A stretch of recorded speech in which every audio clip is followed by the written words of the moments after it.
Welcome to the Property Management Success Podcast, where we interview leaders in the industry to uncover the secrets to profitability, efficiency, and achieving true freedom, whether it's your time, money, or lifestyle. I'm your host, Tony Klein, and I'm here to help you build a wildly successful property management business. Let's get to it. Welcome back to another episode of the Property Management Success Podcast. I am super excited to be in studio today with Pablo Gonzalez with Venderoo. We're going to dive deep into some of your past accomplishments and how that applies to the property management space. So I'm super excited to have you on here with me. I'm super excited to be here, Tony. Let's go, man. Let's get into this, dude. This is great. All right. So I mentioned, let's get this out of the way. I mentioned that you are new to the property management space, but not new to business. And you have applied your previous business talents to a company called Venderoo that is making waves in the marketplace and property management. So I don't want to make the whole thing a commercial, but I want to make sure that people understand the reason I wanted to have you on is because you guys are doing some really unique, fabulous things in the marketplace that is going to change the face of property management. And I wanted to have you on this platform to be able to share with our audience a little bit about what you're doing. Yeah, thanks, man. Like you said, I'm not new to business, and technically, I guess I've been in the property management space since 2020. I just didn't know, right? Like I thought I was in the real estate investing space as the kind of fractional evangelist for JWB Real Estate Capital. That's just like turnkey rental property investing company. But fundamentally, I have been following this thesis of community creation for business development for 10 years. And in doing so, I got really obsessed with a discipline of category design, which is essentially how you differentiate, radical differentiation, how you create a different future than the past. And while studying that, you end up studying all these different inflection points in business and disruptions in business of how did Tesla come about and all of a sudden become more valuable than every car company ever? How did Netflix take over Blockbuster? How did Uber come, right? Like these are all quintessential category design success cases. And what is very exciting to me in what is happening in property management is that all the recipes of category creation, all the ingredients for it are there, right? Like these moments of great change come with great wealth building, right? Like the internet boom made a bunch of millionaires. And right now the AI boom is happening worldwide, while also within property management, that's happening. There's the great generational wealth transfer that's completely changing the customer base. And there's also this affordability crisis that, paired between like, I don't want to overvalue the Wall Street rush into the space, but what it did is become a public perception kind of like thing for everybody. And now we went from an industry that kind of was like under the radar to an industry that the president is talking about in executive orders. So when outside perception of an industry changes, when your customer expectation changes, and when the tooling changes, is the moment when these great moments happen that great wealth gets created. And some of the people that are in pole position end up going obsolete, a la Sears, Toys R Us, Blockbuster. So when you say it kind of like what we're doing at Venderoo, to me, Venderoo is the voice that's really leading this bat signal of what AI is going to do in this space. And we see ourselves as the really native AI company, not just a company that every company needs to become an AI company. We are AI from the ground up, and we are coming at the industry, standing in the future and trying to find the path to it from where we are, as opposed to starting in the past and figuring out how to like make it fit into the future. I was saying it's the dollars are in the change, and you guys are leaning into that. And it's not just, I remember back in the early 2000s with the tech boom, and they had software that then said, oh, well, our software is now web enabled or powered by the internet. Yeah. We're a .com. Yeah.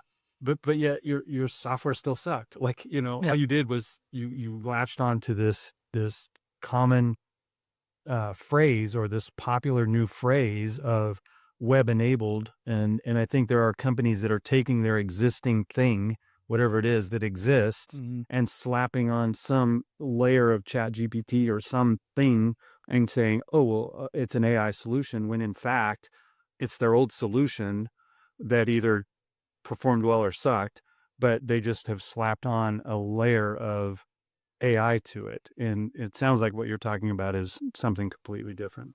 Yeah, it's just ground up completely different. It's every software right now should be attaching AI to things that they're doing, right? Like they should be using AI to do stuff. It's just when so many things change, the problem that we are trying to solve might just be different.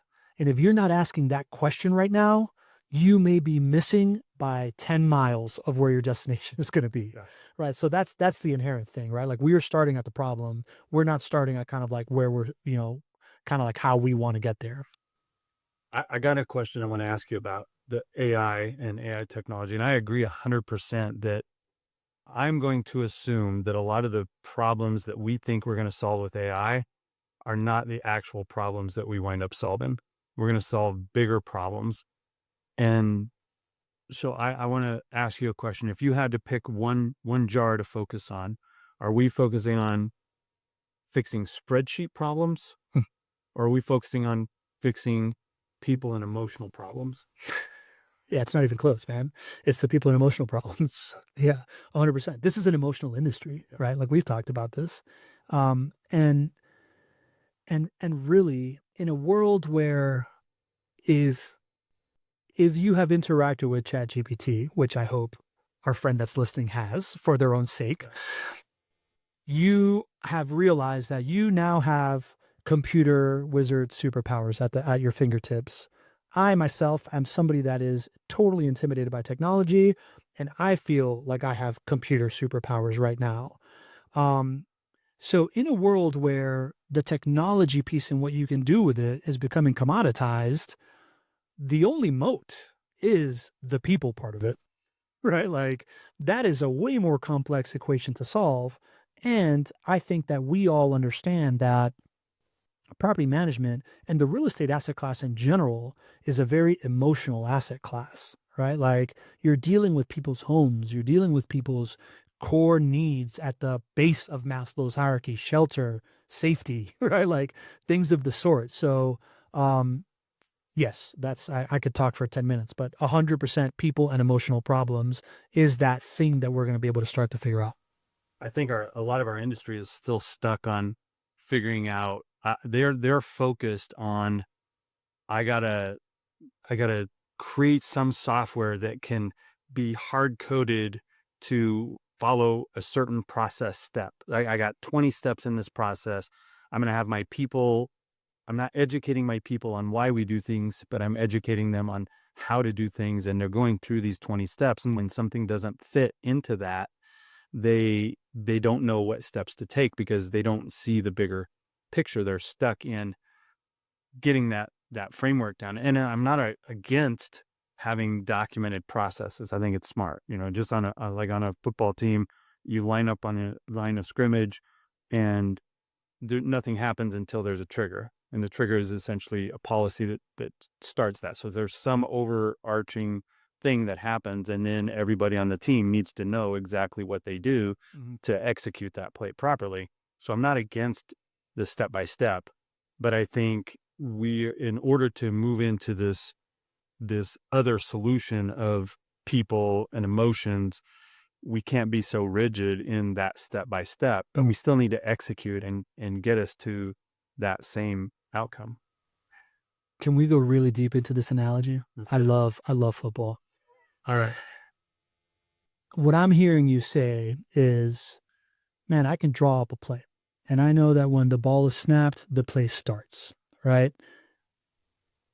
That is, and there's great plays diagrammed and there's great play callers and all that stuff, right? The teams that win the Super Bowl, right? Like you talk about winning championships out here. The teams that win the Super Bowl have players on their team that once the play starts, that quarterback may make a pre-play read and believe that the linebacker is going to cover the running back, Um, and then when they snap the ball, what ends up happening is the linebacker blitzes, and that quarterback needs to make a snap decision on, okay, if this linebacker is blitzing, I know that running back that's going out to the flat, I can throw to him. The somebody on the offensive line needs to recognize that that blitz is coming and come off their original assignment and pick up the blitz inside out, right? So that the quarterback doesn't get hit and is able to throw it, right? And I think what you're saying is essentially like people are really obsessed with what play we need to call as opposed to training folks on understanding how to pick up the blitz and how to read the defense and make the right throw. Yeah. And I don't blame them for it because up until now, that's the most that you could hope for from a software, right? If I'm understanding you correctly on the journey of the property manager, and I intuitively feel it as an entrepreneur, you first build your business, and first of all, you're trying to get in the game. Like you're trying to get plays called for you. And then once you start getting plays called for you, then you start understanding these different things and you're starting to get, well, I really want to understand the playbook so I can execute this as well as possible. That's going to give me some kind of level of consistency. And I've always been sold tools that can allow me to build a better playbook, right? What's changing right now with AI, the inflection point we're at, is that these tools, this technology is going from something that can call a play to something that will understand how to pick up a blitz, right? It's understanding contextual actions that need to take place that aren't just process driven, that are context driven. And that's the big change that's happening in the artificial intelligence space of going from, well, first of all, from software to AI, but from like generative AI to agentic AI. That's the big difference.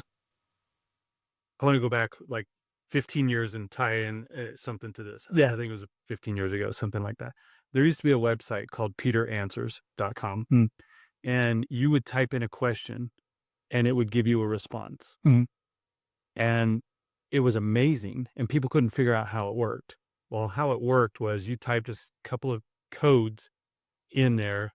So you would type the question, then you would type a couple of characters, and then you would actually type out the answer, and then you would type another character, and then it would print on the screen. So it was a gimmick. Yeah. But it amazed people. Yeah. And I feel like that's kind of what ChatGPT has done. It made what was like a gimmick is impossible for that to happen. Like people were like, how did that happen? Then AI has now made that possible. And now I think people are looking at that and saying, okay, well, if that's possible today, what's possible tomorrow?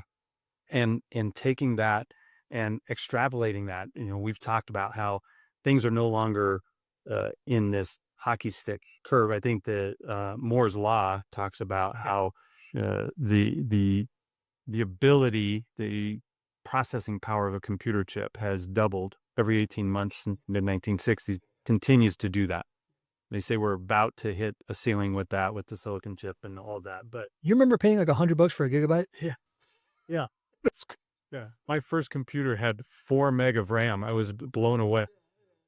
But it just continues to evolve. And so I think people that have their head down and say, I'm running a pretty good business, and they're not using AI, they're on their way out of business. They just don't know it. Yeah, that's fair. That's fair. There is that. I feel like the moniker around it has evolved in my head, right? Like the first smart person to be like, AI is not going to take your job. Someone using AI is going to take your job sounded really, really smart to me, and I believed it. And that's very real in the immediate future. The truth is that in the not so immediate, but not very far off future, AI really is going to do jobs, right? Like AI really is going to do this, right? Like I think we're very close to AI being able to replace B- and below employees. And, if right now it's just somebody with AI, right? Like the one person, they're talking about it right now in like the tech startup world, right? Like people are building billion-dollar companies with like 4 dudes. Yeah. Right? Like that was a completely frame breaking thing, right? Like that's really, really happening right now. And we're not even at the point where those 4 dudes can also technically have 100 employees that just happen to be AI robots doing things. That's really happening, but that seems really weird and far off, and we're not good at understanding stuff like that as humans. So I have two questions. Yeah. And I'm going to ask them both back to back so that you can kind of Cool. lead one in. Yeah. So the first question is this something, it sounds like if I've got $1 billion company with 4 dudes and 100 AI robots, is it only for like the ultra rich that are going to be able to do this? Or is this like, are we going to be able to bring AI into our everyday companies, the companies that our property management friends own? Yeah. Are we going to be able to do that? And then the second question that I have, and this one's probably has a little bit more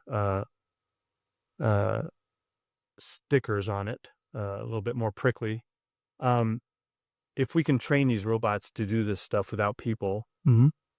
do we have to be concerned that property managers and property management businesses are going away and will only be owned by a handful of large corporations? I love that question even more. The first one's no, man. The first one is this stuff is going to get rapidly democratized, right? Like it is, and I think the people when we, I'm like an environmental fanatic, right? So there's this like story about kind of like before the automobile came around, everybody was worried that big cities were going to have too much of a horse manure problem. Right, like there was like big sanitation problems in London and stuff like that because there was just too much horse manure, and everybody was freaking out about like, how do we solve this thing? Cars came around, and all of a sudden we don't need to solve for horse manure problems. So like all the people that used to shovel horse shit now don't have a job. But I would say that the automobile created a whole bunch of other jobs and a whole bunch of other ecosystems. Right, in this law of category creation, there's a fundamental rule that new categories create other categories. Right, so however it changes, it's going to change. And just like the jobs that we do and the things that we need to accomplish, the goal is going to change. The problems to be solved will change. Now, what was the second question that you said? This idea of a property manager's job going away. Normally what happens in these moments is that the problem gets defined in the most modern way possible, right?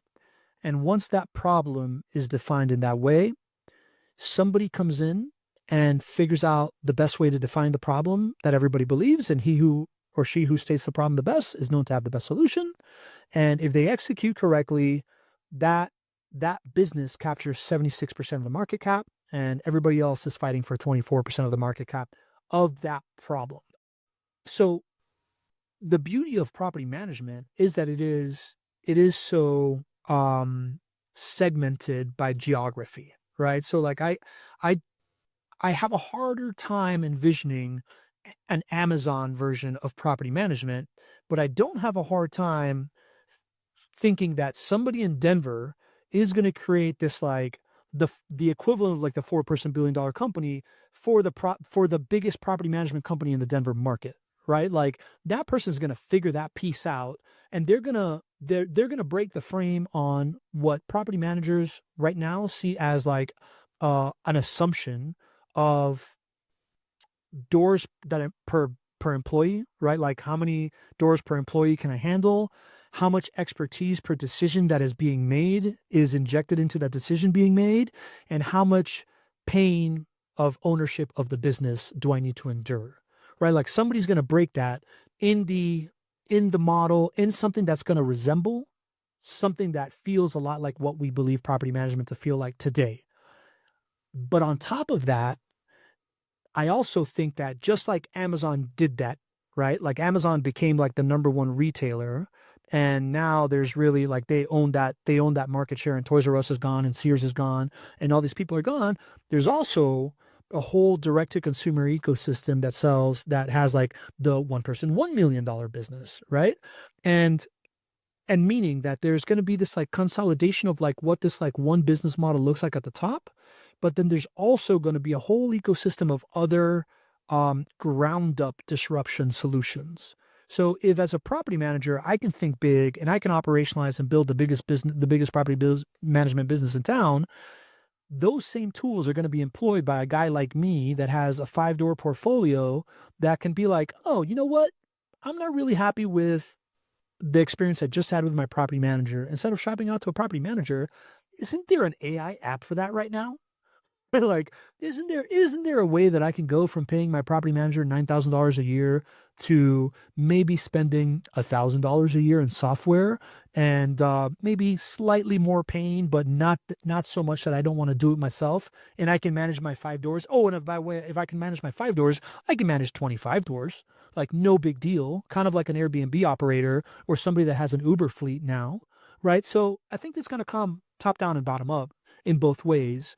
And the thing that we always see is that the main shift is that we're going to go from, we kind of just have two versions right now. We have do it yourself property management and we have property management. I think we're going to go see a bunch of different versions of property management now, right? And there is going to be like one dominant design version, but there's going to be a whole bunch of other niches within it of like what the value you provide is that is going to be much more bottom up. So it'll still be there. It just might not be, in order to manage 600 doors, I need to have a staff of like 15, and it means that this is what my life looks like right now. It might just mean that, man, in order to manage 100 doors, I'm going to make more money than the way that I used to manage 600 doors with, and I only have a staff of one, me, and I can do it from Cabo. Sure. That was a long-winded answer, but like it's a yes and no, right? Yeah, I think when you were talking about the different versions of property management that's going to exist, I agree with that. And I think it takes me back to that time when, and I can't remember, laser discs, maybe there was laser discs, and then there was the battle between VHS and Betamax. And I think technically from what I remember, like Betamax technically was the better platform, but VHS leaned into it and just started prewanting it more. And so, but it takes me down that path that we need to spend more time being conscientious about not just doing the property management that we're currently doing, but evaluating the opportunities that are coming along so that we do, so to speak, hitch our company to the right horse. Yeah. The nerd talk of that is it's the dominant design, right? Anytime you see this inflection point of like how we do things, you go through this like curve where these new ideas come out and then this one dominant design wins out, right? VHS was a dominant design that won out, even though there was 8-track and beta and whatever, right? Like there was a couple of different ways of doing it. CDs were a dominant design for a while, tapes were a dominant design for a while, then CDs, now MP3. When you look at every single rideshare app, it looks like Uber, right? Because it's the dominant design. So at some point, the market that sees the problem that you solve in this new way will expect a dominant design. And whoever kind of like wins out on what that dominant design looks like, that's the person in your market that's gonna win 76% of the market share, while everybody else is trying to catch up to like fit into that mold that they created.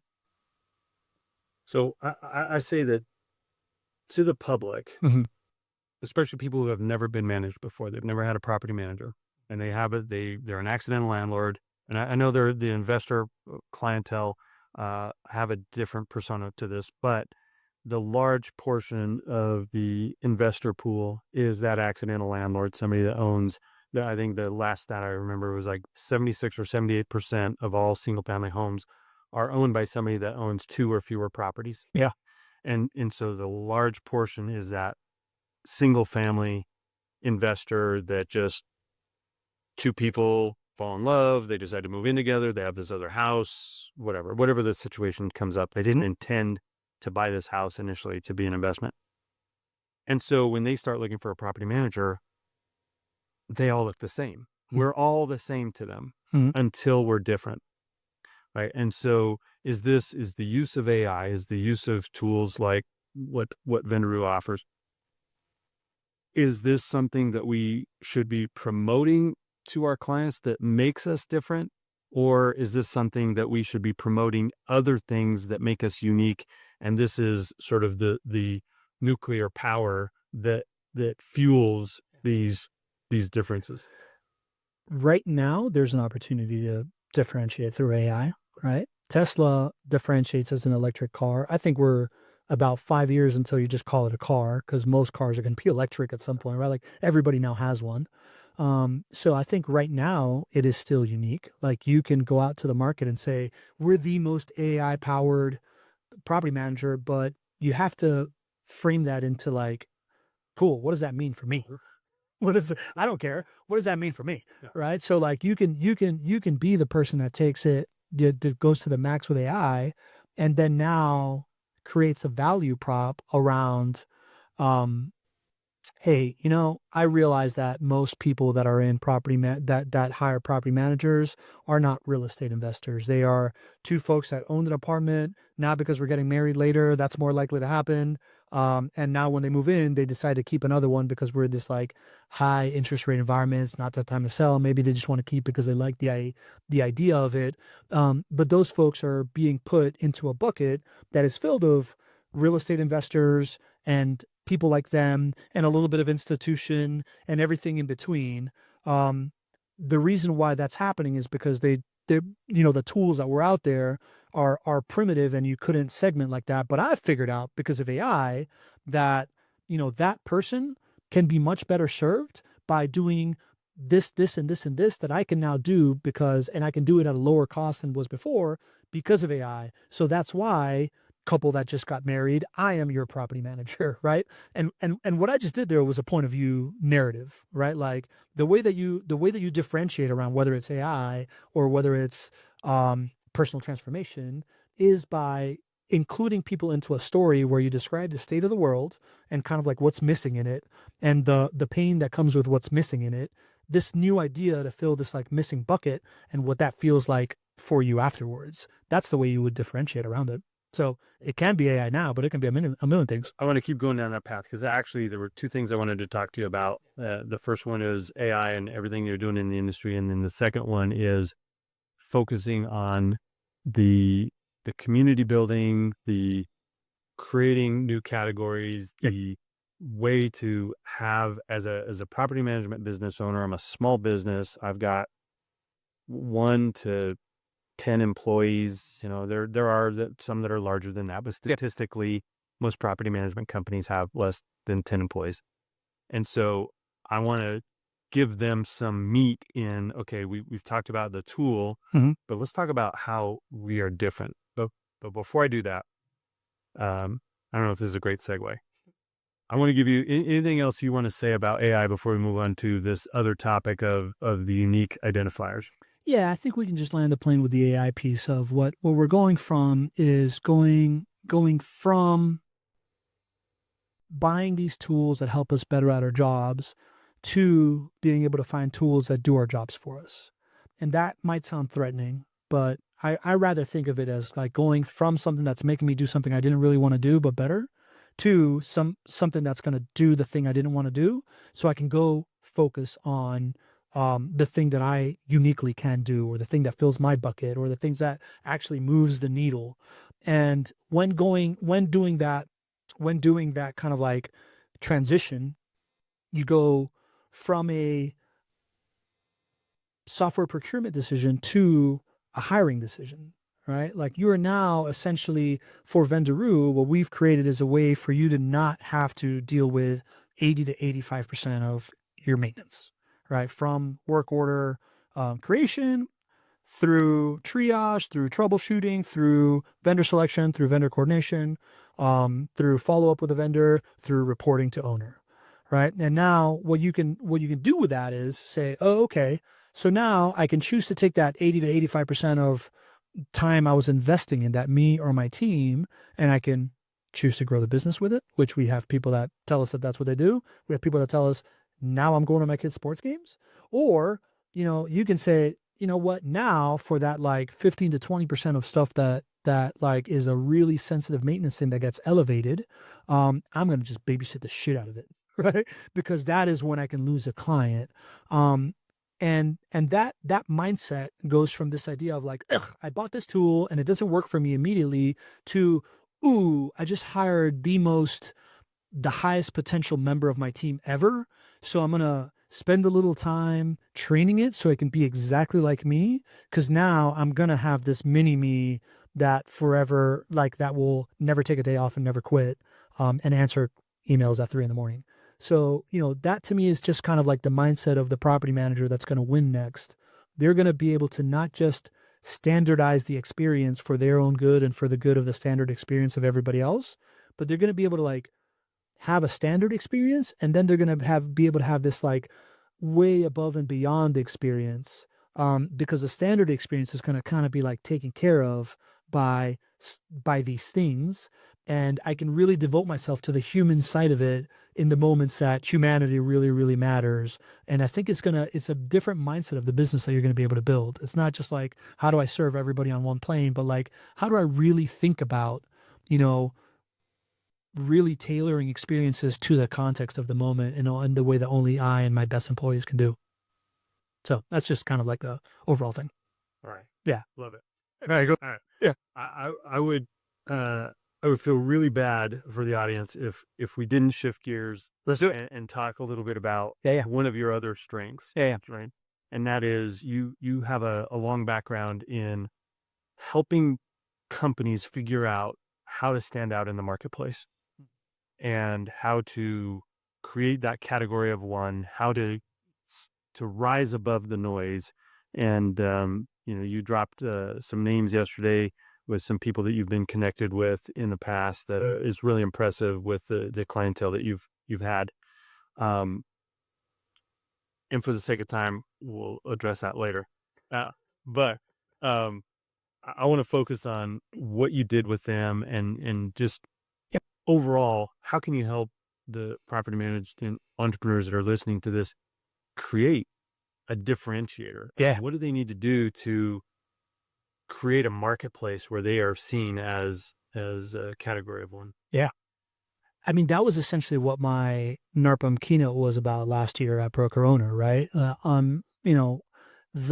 The way that you become the default solution for the people that need what you have to offer to them is not by promoting the hell out of your brand. It's not by promoting the hell out of your product. It is by evangelizing a problem, right? Like, if you can define a problem for somebody better than they can define it themselves, if you can have them go, huh? Oh, right? Like, if you can take them through that bridge of just like, oh man, that is how I would describe how I'm feeling better than I thought I could describe how I'm feeling, then they will believe you to have the right solution. And the way that that's done is this like point of view narrative, right? But it all comes down to the insight that you really believe in, right? Like, if you are, I heard you and Mark having this like awesome conversation on your latest episode of your podcast on the way here, about how Mark wants to transform property managers into asset managers. And you're like, I don't know, there's a whole market of people that aren't that. And is it worth it? I think it's worth it for both the person that wants to transform as an asset manager and the person that wants to just serve that like couple that has an extra apartment. The thing is, you need to take what you know about that client and what their world is, and like how that fits into, like the pain that they're feeling, and wrap it into a story. I like to say that you never start a conversation with anybody. You just can hope to join the conversation already happening inside their head, right? And creating a narrative around a problem based on this like point of view perspective that you have, that has this nuanced approach that either takes a non-obvious problem and makes it super obvious, or takes a non-obvious solution to a problem that has always existed and made that obvious. That's the way that you get them. And if you can like nail that thing and evangelize the hell out of that thing, then you're going to attract, it's the bat signal that attracts exactly who you want to serve. I love it. There's a framework in some of the coaching that I do that follows a similar path, and it's basically we really focus on identifying the pain points of the target client that we want to serve. And there are pain points for other people, but we're not trying to solve those because they're not the target client that we want to serve. So it's getting really clear about the target client, then getting really clear about their pain points. And then you can probably help me explain this a little bit better, but it's taking them through that journey of making them problem aware and making them solution aware, and then making them aware that you're the best solution. And I'm not sure what the third one, if that's exactly the way that it's phrased, but it's basically, That's it. like you mentioned, focusing on those pain points and speaking and evangelizing the problem versus shouting about your quarterly inspections or your pricing. You know? Or even the benefits that you deliver, right? Like it's really that problem. The framework of how you take them through that, right? Like the category formula is context shift equals missing equals need for an innovation, right? So if you can start and when you get really clear on who you serve and what their problems are, the next step is to be like, oh, what created that problem and what's different now, right? Like, because if you can just if you're able to like hit the problem, that's great. That means you're creating empathy in the buyer's mind. If you can figure out the context of like what changed and why something that has changed is the reason that this problem can now be solved, then you answer the why now. And that's what drives action. Right. So if you get deep into that problem, you're gonna be like, man, this problem is happening. It feels like this. People are gonna be like, yeah. And you're gonna say like, and the reason why this is happening is because like we've gone, it's called a from to. We've gone from this state to this state, and nobody's really talking about that. Right? Like nobody's talking about that. Nowadays we have millennial clients instead of boomer clients. So like they've been raised on never not having an answer to like a data fact that they've wanted. So they expect you to get back to them in an hour, which is something that they found in that like PM trends report, right? Like they expect that because you and I grew up in an era where you could be like, how many games did Cal Ripken start for? I think it was this many. No, I think it was this many. Most folks that are now inheriting these portfolios, they've just gone to Google and figured that out since they're like 10 years old, right? So like their inability to get an answer from you in under an hour is maddening to them. So we need to find ways to do that if you're gonna service that client. And what's new is this blanket platform that uses AI to like figure out exactly what my ROI is. So now we can solve that for you, Mr. Client, right? Like if that's what you're going for. Sure. Yeah. Yeah. I've heard you mention the generational transfer of properties from the baby boomers to millennials, that there's a big transfer of wealth and properties, portfolios. I've not heard you touch on the fact that there's the same thing that's happening in the investor space is happening everywhere else, right? I mean, it's just statistically, and you look at people aging out, there's businesses that need to be turned over. People that have property management businesses are trying to figure out what's the next thing. Yeah, the kid doesn't want to take it over. I mean, I had my son in the business. He worked with me for 4 years, and he's like, Dad, that's not my thing. Yeah. And we tried to give him the opportunity, and I saw it as an opportunity. He saw it as a burden, as not his thing, right? So what do people that are in this stage, either as the person that's trying to transfer it or the person who is the millennial or even the Gen Z that's like, hey, I should be looking for these opportunities to take over their portfolio, and not either by brute force or by, hey, let's work. Do them a favor. Yeah. Let's figure this out. Yeah. How can I start to recognize that? Because there's a few ways to grow. One is just organically and lead source, and the other one is let's buy a portfolio.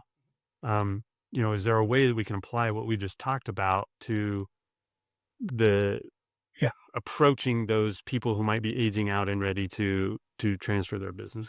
Yeah. The first thing that goes through my head, it's more reason to not anchor in the past. Right? It's more reason to that was my shoe, by the way, just for the record. It's more reason to I had this conversation with Jordan Wella of like, man, property management is going to change. Somebody's going to create this like technologically advanced companies. Like, man, the average property manager is just not thinking like that. I'm like, sure, but who's the average person coming into property management? It's more like one of these hungry millennials that's heard about entrepreneurship through acquisition and thinking I can disrupt it with technology, right? So, I would say that within that narrative, you can apply that to, you just have to apply that to the lens in which you see the world, right? So if you are the younger person that knows that's out there, I mean, man, there's just so much content about that these days, right? Like the Cody Sanchez's of the world. I think Peter Lohman is in those circles too, right? Like that's actually where I met him, in this like mini Holdco conference 3 years ago. Um, yeah, you take the new model, right? Like the new model is like, how do you create content that allows you to be evangelizing this change that you see, and why you are the right solution for the person. So like if what you are trying to do is um acquire a boomer owned business that doesn't have an heir that wants to take it over, you can take the approach of like, I don't know, sending mailers to the boomers, or you can take the approach of just like making content about like, hey man, is your dad trying to like saddle you with this business? Right? Like you don't have to deal. Like you can say yes, and then we can work out a deal, and I can make you rich, bro. Right? Like I just think that being anchored in the context change is going to give you an absolute advantage in speaking to the person you're trying to speak to in terms of what they value versus what's in it for you. I want to continue this conversation. There's so much more I want to talk to you about. I'd love to be back on another time where we can dive deep into going into creating that unique brand awareness. Yeah. Not necessarily just the brand. Yeah. The brand awareness. We can get tactical on that. And I know that you have like a rolling guest star stuff that happens on your show, and I'd be honored to be that. Yes, Tony. Yeah. All right, great. Well, I'm going to wrap up with this then. I want to ask you, and this is going to be one of those questions you're not going to be able to answer, but I want you to answer it ways. Sure. With the change in technology, with the change in transfer of businesses, transfers of portfolios, with everything that's happening, we have things crashing into each other from outside of the industry, coming into the industry, technology, there's so much change. I don't think the human brain can actually comprehend the amount of compounding change that's happening right now. What's the future look like in 5 years of property management? The future looks different than the past, right? Like I think the best answer I got on this was like episode 1 of my podcast with our founder, Reza. And he said what I told you, right? Like, hey, we're going to go from a moment where it's like either property management or not property management. And you might even say there's property management, there's no property management, there's non-professional property management, like the realtor property management, and then there's like professional property manager. We're going to go into a moment where there is 10, 20 different types of way of delivering property management, because the tooling is going to get so unique, right? And it's going to allow you to build such different things. So that's the one thing that I'm going to count on. The one thing I'm going to count on is that when this stuff happens, that old dominant solution is de facto going to lose market share, right? Like hotels are still viable, but there's way less market share in hotels now that Airbnb is around, right? Like some brands are doing great, the rest of them are sucking shit, and they've had to get consolidated, right? Like you're either this like awesome boutique hotel now, or you're another brand or whatever. And there's a whole bunch of Airbnb categories nowadays, right? So to me, that's the one thing I can definitely say about the future, is that property management will have many more options, and the option that right now to be true as the dominant option is not going to be as dominant as it was in the past. I love that. Fair? Yeah. All right, cool. All right, man.